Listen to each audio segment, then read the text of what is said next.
Hello students, नमस्कार। स्वागत है आपका चाणक्य ग्रुप ऑफ इकोनॉमिक्स में। स्टूडेंट्स, आज हम डिस्कस करेंगे मैक्रो इकोनॉमिक्स का पार्ट 8 और आज हम डिस्कस करने वाले हैं calculating of national income through product method part 2। तो इसमें हम पार्ट 1 ऑलरेडी कर चुके हैं प्रोडक्ट मेथड का, how to calculate national income by using product method. तो उसमें हमने ये सीखा था how to calculate GDP MP. तो प्रोडक्ट मेथड से जीडीपी एमपी कैसे फाइंड आउट कर सकते हैं और उसके बाद जीडीपी एमपी को नेशनल इनकम में कैसे हम कन्वर्ट कर सकते हैं वो हमने सीखा था, मतलब एनएनपी एफसी में। तो आज हम सीखने वाले हैं प्रोडक्ट मेथड का, ये सेकंड पार्ट है। आज हम सीखेंगे 2 पॉइंट्स, मतलब 2 टॉपिक। नंबर 1 है product, that is problem of double counting in product method. इसमें डबल काउंटिंग की प्रॉब्लम कौन सी है, और दूसरा व्हाट आर द प्रिकॉशंस, कौन कौन सी चीज़ें हमें ऐड करनी चाहिए जब हम वैल्यू एडेड मेथड से हम जीडीपी कैलकुलेट कर रहे हैं या फिर नेशनल इनकम कैलकुलेट कर रहे हैं, तो कौन कौन सी चीज़ें ऐड होनी चाहिए और कौन कौन सी चीज़ें ऐड नहीं होनी चाहिए। तो चलिए, तो सबसे पहले अगर आपने चैनल सब्सक्राइब नहीं किया है तो चैनल को सब्सक्राइब कर लीजिए, और अगर आप न्यू हैं सब्सक्राइब करके इसमें जो बेल आइकन है वो भी प्रेस कर दीजिएगा। चलिए, ताकि आपके पास नोटिफिकेशन आता रहे। तो चलिए, सबसे पहले हम बात कर लेते हैं एक होमवर्क के बारे में। लास्ट एक होमवर्क दिया था, उसमें एक आपको फर्स्ट में जीडीपी एमपी फाइंड आउट करना था और उसके बाद फाइंड आउट करना था एनएनपी एफसी, मतलब नेशनल इनकम। चलिए, उसका आंसर एक बार correct answer value find out करके देख लेते हैं। तो सबसे पहले हमने फाइंड आउट करना था जीडीपी एमपी। तो GDP MP value added method से आपने ऑलरेडी सीखा था। जब हम क्या करते हैं, sale plus change in stock minus intermediate consumption करते हैं, तो ऑलरेडी हमारे पास क्या आ जाता है, जीडीपी एमपी। तो पहले आपने ये करना था, जीडीपी एमपी कैलकुलेट करनी थी। चलिए, वैल्यूज हम पुट करके देखते हैं। सेल यहाँ पे डायरेक्टली नहीं दी, ठीक है, तो सेल की जगह क्या दिया हुआ है, इन दोनों को मल्टीप्लाई करके। लास्ट वीडियो में बोला था इन दोनों को मल्टीप्लाई, मतलब क्यू मल्टीप्लाई और पी, इन दोनों का मल्टीप्लाई करके हमारे पास आ जाता सेल। तो यहाँ पे अगेन सेल क्या हो गया, Q multiply by P. Q कितना है 900 और मल्टीप्लाई बाय पी, प्राइस कितना है that is 40, plus change in stock. Change in stock closing stock minus opening, मतलब 1000 माइनस दैट इज 1000 माइनस 800। उसके बाद again minus intermediate consumption, intermediate cost जो है इंटरमीडिएट कंजप्शन दैट इज 20,000। अब देखते हैं जीडीपी कितनी आई, इसको मल्टीप्लाई कर देंगे तो ये आ गया 36,000। उसके बाद प्लस चेंज इन स्टॉक 200 और उसके बाद माइनस दैट इज 20,000। ठीक, तो इसको हम फर्दर करते हैं, ये बन गया 36,200 माइनस 20,000। तो जीडीपी एमपी कितना आया that is 16, 36 minus 20 that is 16,200, मतलब 16,200 आया हमारे पास जीडीपी एमपी। अब हमने क्या करना है, जीडीपी एमपी को कन्वर्ट करना है, दूसरे में क्या करना है, जीडीपी एमपी को कन्वर्ट करना है एनएनपी एफसी में। तो नेशनल इनकम में कैसे लेके जाएंगे, सबसे पहले स्टेप वाइज स्टेप करो। सबसे पहले क्या करना है, that is equal to GDP. GDP से हमने कन्वर्ट करना है एनएनपी। पहले ग्रॉस को चेंज करना है नेट में, तो ग्रॉस को चेंज करना है नेट में। सबसे पहले जीडीपी एमपी, ये तो हमारे पास है माइनस, ग्रॉस को हमने नेट में कन्वर्ट करना है, तो क्या करेंगे, माइनस डेप्रिसिएशन। तो डेप्रिसिएशन क्या करेंगे, माइनस करेंगे। अब अगेन हमारे पास दूसरा क्या है, फैक्टर कॉस्ट है, मतलब दैट इज मार्केट प्राइस है। हमने मार्केट प्राइस को चेंज करना है किसमें, फैक्टर कॉस्ट में। अगर आपने ये वीडियो नहीं देखा तो आपको ये शायद ही समझ आए, लेकिन यहाँ से ये वीडियो देख लेना ताकि आपको क्लियरली समझ आ जाए मार्केट प्राइस को कैसे फैक्टर कॉस्ट में चेंज करते हैं। तो यहाँ पे क्या होगा, फैक्टर कॉस्ट में लेके आ रहे हैं, फैक्टर कॉस्ट में सब्सिडी को प्लस करते हैं और माइनस इनडायरेक्ट टैक्सेस को माइनस करते हैं। या फिर अगर हमारे पास सिंपली अगर हमारे पास नेट इनडायरेक्ट टैक्स दिया होता तो हम उसको माइनस कर देते। तो यहाँ पे plus subsidy minus indirect tax, तो यहाँ पे अगेन प्लस सब्सिडी और माइनस इनडायरेक्ट टैक्स। उसके बाद नेक्स्ट है हमारे पास क्या है, डोमेस्टिक, और हमने किस में कन्वर्ट करना है इसको, नेशनल में। तो डोमेस्टिक से अगर हम नेशनल पे जाते हैं तो क्या कर देते हैं, net factor income from abroad क्या कर देते हैं, प्लस। चलिए, उसके बाद आगे कैलकुलेट करते हैं। सबसे पहले जीडीपी एमपी कितना आया था, 16,200। उसके बाद 16,200, उसके बाद करेंगे माइनस डेप्रिसिएशन। डेप्रिसिएशन कितना है, और डेप्रिसिएशन के डिफरेंट नेम्स भी हैं, जैसे कंजप्शन ऑफ फिक्स कैपिटल हो गया, डेप्रिसिएशन कॉस्ट हो गया, या फिर अलग अलग नेम से इसको हम नेम से जान सकते हैं। ठीक, तो डेप्रिसिएशन यहाँ पे हो गया 700, उसके बाद प्लस सब्सिडी, सब्सिडी कितना है, दैट इज सब्सिडी 20, और उसके बाद हो गया minus intermediate cost, minus IT मतलब इनडायरेक्ट टैक्सेस। तो इनडायरेक्ट टैक्सेस यहाँ पे दिया हुआ है सेल टैक्स, तो जो सेल टैक्स है वो भी इनडायरेक्ट टैक्स है। अब सेल टैक्स की जगह यहाँ पे जो आजकल नया जो ट्रेंड हो गया है वो हो गया है जीएसटी आने का, जीएसटी आ जाएगा, कस्टम ड्यूटी आ जाएगा, एक्साइज ड्यूटी आ जाएगा, तो वो क्या है, एक इनडायरेक्ट टैक्सेस ही हैं। ठीक, तो इनडायरेक्ट टैक्सेस हुआ दैट इज 3000, और उसके बाद हमने करना है plus net factor income from abroad, तो वो है हमारे पास -100। तो चलिए आगे कैलकुलेट करते हैं। सबसे पहले इसको थोड़ा सा रफ कर देते हैं।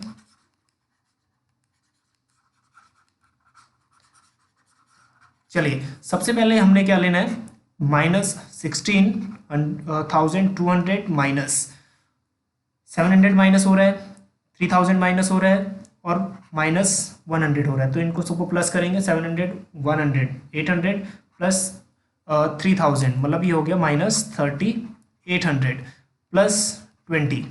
ठीक, उसके बाद हमने फर्दर सॉल्व किया, दैट इज इसको हम प्लस कर लेते हैं 16,220 माइनस 3800, तो इसको हम माइनस कर लेते हैं यहाँ पे 16,220 माइनस दैट इज 3800, सो 0 का 0 दैट इज 2, 12 माइनस 8 4, और 15 माइनस 3 12। तो हमारे पास जो NNPFC आया वो कितना आया, 12,420। ठीक, ये आया नेशनल इनकम, और ये है आपकी GDP MP। तो यही क्वेश्चन आपका है 6 मार्क्स में, तो काफ़ी इंपॉर्टेंट है ये वाले क्वेश्चन। तो इसको कैलकुलेशन करने का ये प्रोसेस, तो खैर एक क्वेश्चन आज भी दिया है होमवर्क का, उसको भी आप ट्राई करने का, और जो भी आपका आंसर है उसको पोस्ट कर देना कमेंट में। चलिए अब हम शुरू करते हैं। What are the problems of double counting. सबसे पहले देखते हैं कि डबल काउंटिंग होती क्या है।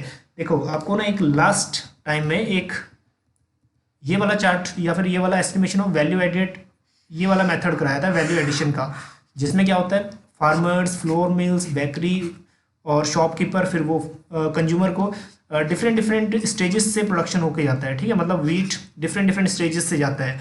अब प्रॉब्लम ऑफ डबल काउंटिंग क्या है, इसमें जो इंटरमीडिएट कॉस्ट है ना वो भी प्लस हो जाता है, और जिस रेट पे वो फर्दर बेचता है अब वो भी, जिस पे उसने फाइनल वैल्यू बेचा वो भी ऐड हो गया, प्लस इंटरमीडिएट कॉस्ट भी प्लस हो गया। बल्कि जो भी इंटरमीडिएट चीज़ें होती हैं, इंटरमीडिएट कॉस्ट होती है, वो ऐड नहीं होनी चाहिए। तो डबल काउंटिंग का मतलब अभी वीट जो फाइनल प्रोडक्ट यहाँ भी था फार्मर के लिए, फ्लोर मिल के लिए 700 यहाँ फाइनल था, फिर उसके बाद यहाँ था, तो मतलब एक कुल मिला के फाइनल वैल्यू इतनी बार ऐड होती गई, तो ये प्रॉब्लम होगी डबल काउंटिंग की। मतलब GDP हमने क्या किया, एक ही फाइनल वैल्यू को एक से ज़्यादा बार मेजर कर दिया। ठीक, सो अब यहाँ से डिटेल में करते हैं, और बेसिक कॉन्सेप्ट आपको पता लग गया होगा कि डबल काउंटिंग है क्या।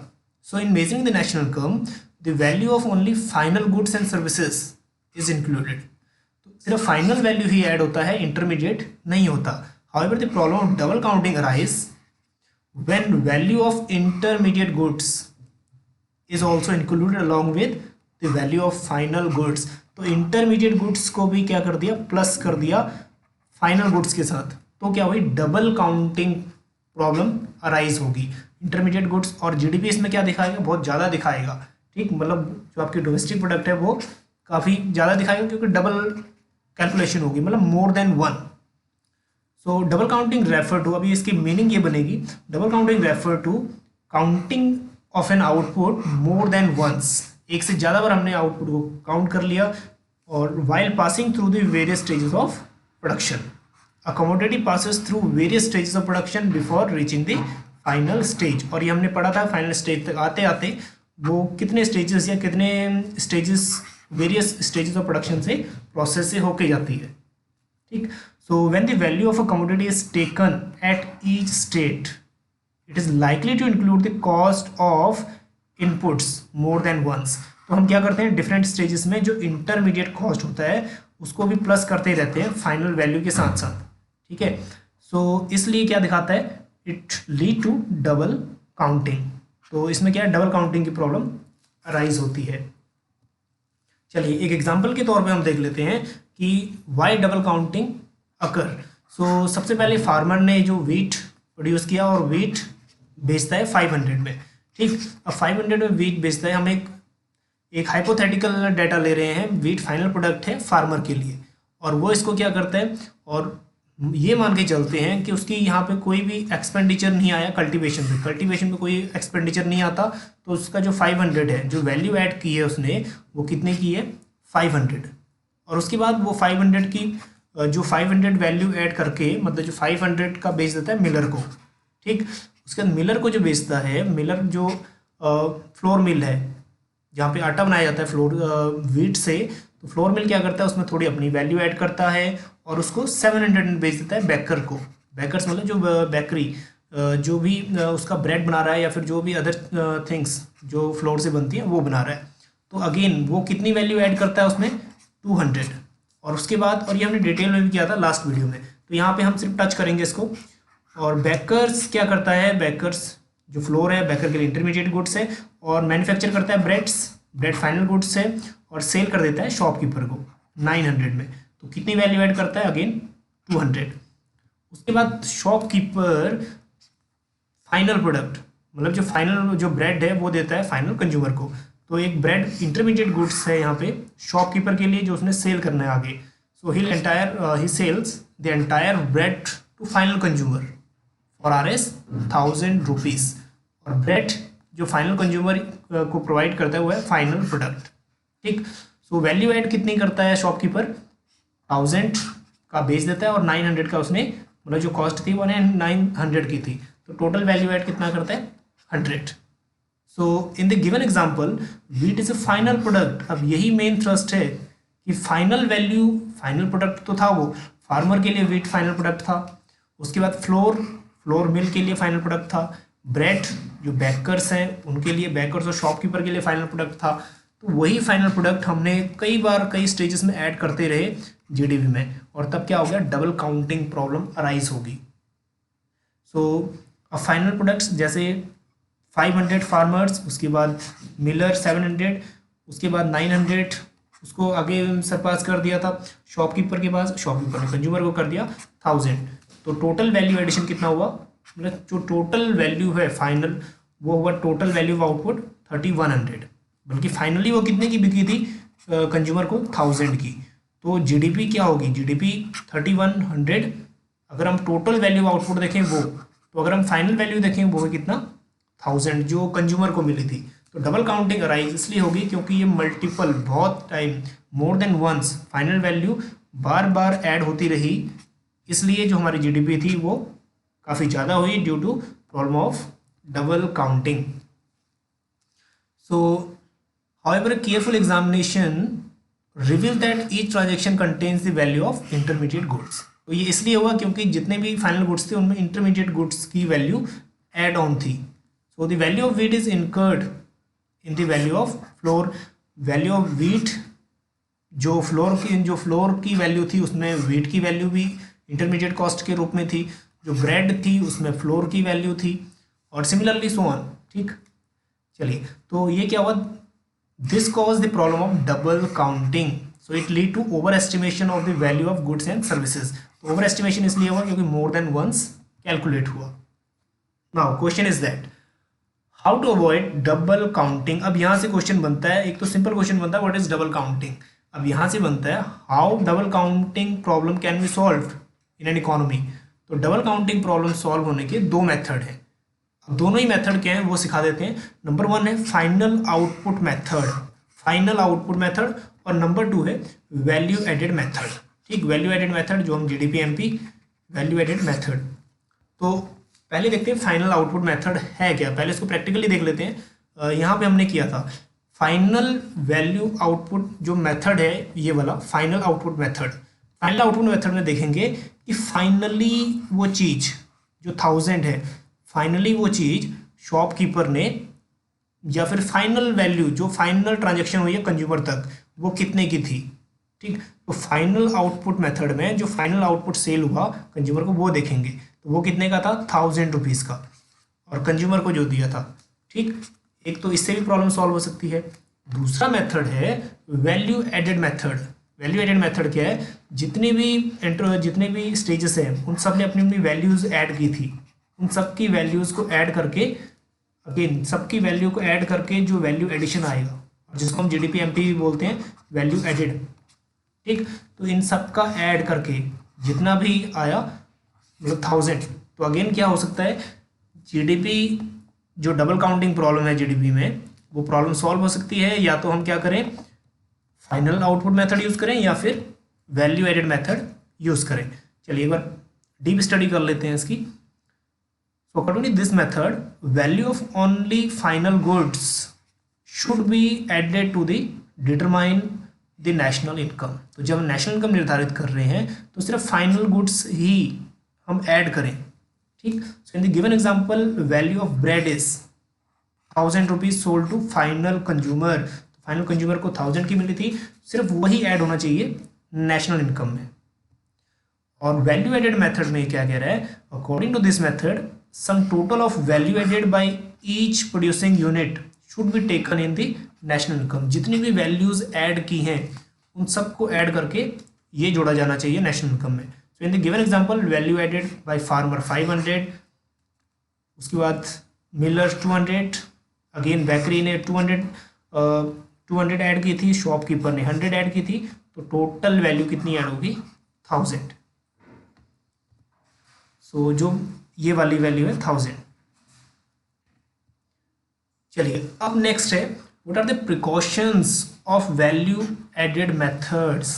अब ये क्वेश्चन कई बार आता है कि what are the precautions of national income through value added method, through income method, through expenditure method. अब क्वेश्चन जो भी आए, चाहे वैल्यू एडेड का आए, चाहे इनकम मेथड से आए, चाहे एक्सपेंडिचर मेथड से आए, ठीक है, आपका आंसर सिर्फ एक होगा, सिर्फ एनी 5 पॉइंट्स, कोई भी 5 पॉइंट्स प्रिकॉशन में से ऐसे कर लो जो इंटर रिलेट हैं।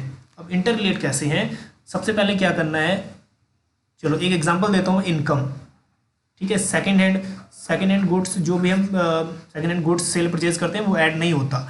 अब वैल्यू एडेड मेथड से क्या करना है, value of second hand goods not to be included, value लगा देना है उसके आगे, value of second hand goods not included.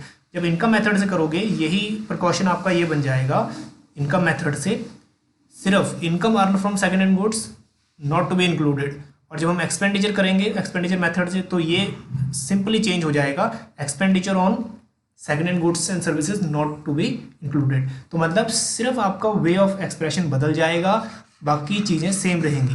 ठीक है, कोई भी मेथड से आए, कोई भी 5 पॉइंट कॉमन कर लेना, सिर्फ इंटरप्रेट उनको अपने वैल्यू एडेड, इनकम मेथड और एक्सपेंडिचर मेथड से इंटरप्रेट करना है उस हिसाब से। चलिए, so various precautions to be taken in the value added methods are, number 1, intermediate goods are not to be included in the national income. ये तो हम ऑलरेडी पढ़ चुके हैं। अब प्रिकॉशंस होते हैं ना, what to be added and what not to be added in national income. तो क्या ऐड होना चाहिए, क्या ऐड नहीं होना चाहिए। तो इंटरमीडिएटरी गुड्स ऐड नहीं होना चाहिए, क्योंकि ऐसे गुड्स जिनकी जो फाइनल वैल्यू है सिर्फ वही यूज होती है। So such goods are already included in the value of final goods. Final goods में ऑलरेडी वो इंक्लूड उनकी वैल्यू होती है। If they are included again it will lead to double counting, वही जो प्रॉब्लम हमने अभी की थी। So next one is sale and purchase of second hand goods not to be included. Second hand goods की जो वैल्यू होती है या इनकम होती है, एक्सपेंडिचर हम जिस पे करते हैं इस पे, वो नेशनल इनकम में ऐड नहीं होता। ठीक, वो इसलिए नहीं होता क्योंकि जब ये फर्स्ट टाइम परचेज की गई थी या सेल की गई थी तो उसकी वैल्यू तभी ऐड कर दी गई थी। So they were included in the year in which they were produced and do not add to current flow of goods and services. तो इसको हम एक बार पहले ही ऐड कर चुके हैं, तो करंट फ्लो में हम उसको ऐड नहीं कर सकते। सो ये लाइन थोड़ा इंपॉर्टेंट है। हाउएवर एनी कमीशंस और ब्रोकरेज, अब जो सेकेंड हैंड बेच रहा है और खरीद रहा है वो तो ऐड नहीं होगा, लेकिन कोई ऐसा है जो कमीशन लेता है, कमीशन के बेस पे जो सेकेंड हैंड गाड़ियां देता है एक दूसरे को या फिर सेकेंड हैंड्स ब्रोकरेज करता है, उसमें क्या होगा, जो कमीशन वो ले रहा है, दोनों पार्टी से जो कमीशन ले रहा है वो ऐड नेशनल इनकम होगा, क्योंकि वो उसकी क्या है, फैक्ट्री इनकम है, क्योंकि वो उसने अर्न किया है मेहनत से। सो ऑन द सेल और purchase of such goods will be included in the national income as it is productive services.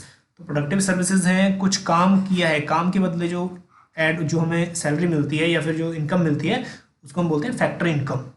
ठीक, तो कमीशंस और ब्रोकरेज फीस जो है वो ऐड होगी, बल्कि जो वैल्यू है second hand goods and services की वो ऐड नहीं होगी। So value of sale and purchase of second hand goods not to be included in national income. So third one is production of services for self consumption. अब इसमें कोई service household, कोई house women की service है, household की service है, अपने लिए सर्विस कर रहे हैं, तो वो ऐड नहीं होगा। So domestic services are not included. So domestic services like services of household, kitchen gardening are not to be included in the national income. So क्योंकि ये इनकी जो कैलकुलेशन करनी है काफ़ी डिफ़िकल्ट है। ठीक, so it is difficult to measure their market value. अब ये वाला इंपॉर्टेंट है। So it must be noted that paid services, अगर हम किसी को पेड सर्विसेज करा रहे हैं like services of maids, drivers, private tutors etcetera should be included in the national income. तो जिनको हम पेड कर रहे हैं तो उनके लिए फैक्ट क्या है, वो फैक्ट्री इनकम है उनकी, तो वो हम ऐड करेंगे, बल्कि हाउस होल्ड की जो हाउस वाइफ की सर्विसेज हैं वो ऐड नहीं करेंगे। अब नेक्स्ट वन है fourth, production of goods and services, production of goods and services for self consumption. कोई भी, चलो एक वीट का एग्जांपल देते हैं, किसी फार्मर ने वीट प्रोड्यूस किए सिर्फ अपने कंजप्शन के लिए, सिर्फ अपने कंजप्शन के लिए वीट प्रोड्यूस किए, लेकिन वो करंट फ्लो में ऐड होगा। ठीक, अगर मान लो उसने 100 क्विंटल या फिर 10 क्विंटल ही प्रोड्यूस किया तो वो करंट फ्लो में ऐड होगा। तो अगर वो सेल्फ कंजप्शन के लिए प्रोडक्शन कर रहा है तो वो नेशनल इनकम में ऐड होगा, that will be included in the national income as they contribute to the current output. So their value is to be estimated और imputed as they are not sold in the market. तो जो उनकी imputed मतलब जो आंतरिक उनकी जो value है वो ऐड होगी। And fifth one is imputed value of owner occupies houses should be included. तो इसमें इम्प्यूटेड रेंट इसको बोलते हैं, जो इम्प्यूटेड रेंट है, इम्प्यूटेड रेंट इंक्लूड होगा या नहीं होगा। चलो इम्प्यूटेड रेंट क्या होता है, चलो मान लो एक किसी हाउस होल्ड ने 1 2 3 4 फ्लैट्स बनाए हुए हैं और क्या है, ये रेंट पर्पस के लिए बनाए हुए हैं, रेंट पे देने हैं, लेकिन वो एक फ्लोर में खुद आप भी रहता है, ऑनर खुद भी रहता है किसी एक फ्लोर में। ठीक है, अब जो वो रेंट सेव कर रहा है क्या वो नेशनल इनकम में ऐड होना चाहिए या नहीं होना चाहिए। मतलब owner occupied, imputed value of owner occupied house या फिर imputed rent of owner occupied house, तो इम्प्यूटेड रेंट इसका नेशनल इनकम में ऐड होगा। तो वो क्या कर रहा है, रेंट को सेव कर रहा है। अगर वो कहीं बाहर रहता तो उसको वही रेंट देना पड़ता। तो so it should be included people, example के तौर पे people who live in their own houses do not pay any rent, जो रेंट पे नहीं कर रहे but they enjoy the housing services similar to those people who stay in the rented house. लेकिन वो वैसी सर्विसेज इंजॉय कर रहे हैं जो रेंटेड हाउस में सर्विसेज मिलती हैं। तो ये सर्विसेज ऐड होंगी, मतलब ये रेंट्स ऐड होंगे नेशनल इनकम में। So such an estimated rent is known as imputed rent. तो इसको हम बोलते हैं इम्प्यूटेड रेंट। ये वैसे ही है जैसे आपने कॉस्ट में पढ़ा था, इम्प्लिसिट कॉस्ट और एक्सप्लिसिट कॉस्ट। ठीक, तो टोटल कॉस्ट जो हमने किया था है तो टोटल कॉस्ट की पार्ट था ना वो इम्प्लिसिट कॉस्ट और एक्सप्लिसिट कॉस्ट, जो माइक्रो इकोनॉमिक्स में हमने पढ़ा था 12th में 11th में। चलिए next one 0.6, so change in stock of goods and services. अब हमने पढ़ा है कि प्लस क्या होता है, चेंज इन स्टॉक प्लस होता है। तो change in stock of goods जिसको हम इन्वेंट्री बोलते हैं विल बी इंक्लूडेड, ये इंक्लूड होता है। Net increase in the stock of inventories will be included in the national income as it is part of capital formation. तो capital formation मतलब जो आपका कैपिटल है, जो फिक्स एसेट्स है, वो क्या करती है, ये इंक्रीज करती है, चेंज इन स्टॉक। सो अगर हम टोटल बात करें, चेंज इन स्टॉक ऐड होगा, इम्प्यूटेड रेंट ऐड होगा, उसके बाद प्रोडक्शन फॉर सेल्फ कंजप्शन ये भी ऐड होगा, उसके बाद प्रोडक्शन फॉर सेल्फ सर्विसेज या फिर self consumption, service for self consumption ये ऐड नहीं होगा, उसके बाद sale and purchase of second hand goods add नहीं होगा, ठीक है, बल्कि कमीशन जो अर्न कर रहे हैं वो ऐड होगा, इंटरमीडिएट गुड्स ऐड नहीं होगा। तो ये चीज़ें क्या ऐड होना चाहिए प्लस, क्या नहीं होना चाहिए माइनस। ठीक, चलिए क्वेश्चन है यहाँ पे, होमवर्क के लिए क्वेश्चन है, find out the net value added at factor cost. ठीक, तो नेट वैल्यू एडेड कह रहा है, मतलब नेट NDPFC ये पूछ रहा है, और NDPFC को हम बोलते हैं डोमेस्टिक इनकम। ठीक, डोमेस्टिक इनकम पूछ रहा है। तो सबसे पहले एक हिंट दे देता हूँ, इसका आंसर आप कमेंट में पोस्ट कर देना। NDPFC कर रहा है, सबसे पहले निकालिए GDP-MP। तो GDP-MP क्या होता है, sale plus change in stock minus intermediate consumption. ठीक है, ये ऑलरेडी पढ़ा था। फिर हमने निकालना है NDPFC। तो NDPFC के लिए क्या करोगे, पहले हमारे पास GDP-MP आ चुका है, उसको हम क्या करेंगे, नेट में लेके आएंगे। नेट में आने के लिए क्या करेंगे, माइनस डेप्रिसिएशन करेंगे। उसके बाद जो फैक्टर कॉस्ट है, अब ये नहीं बताऊंगा मार्केट प्राइस को फैक्टर कॉस्ट में कैसे चेंज करते हैं, क्या ऐड होगा, क्या माइनस होगा, क्या प्लस होगा, ये खुद कर लेना। ठीक, पहले GDP-MP क्रिएट कर लेना, उसके बाद NDPFC कैलकुलेट कर लेना, और आंसर जो भी निकला उसको पोस्ट कर देना कमेंट पोर्शन में। देखते हैं किसका आंसर करेक्ट होता है। चलिए अब मिलते हैं आपको नेक्स्ट वीडियो में, और नेक्स्ट वीडियो में हम डिस्कस करेंगे पार्ट 9। तो मैक्रो इकोनॉमिक्स के पार्ट 9 में हम करेंगे दूसरा मेथड जो आपका इनकम मेथड्स, और इनकम मेथड काम करेंगे पार्ट 1। इसमें भी 2 पार्ट हैं। तो चलिए मिलते हैं आपको नेक्स्ट वीडियो में। बने रहिए चाणक्य ग्रुप ऑफ इकोनॉमिक्स के साथ।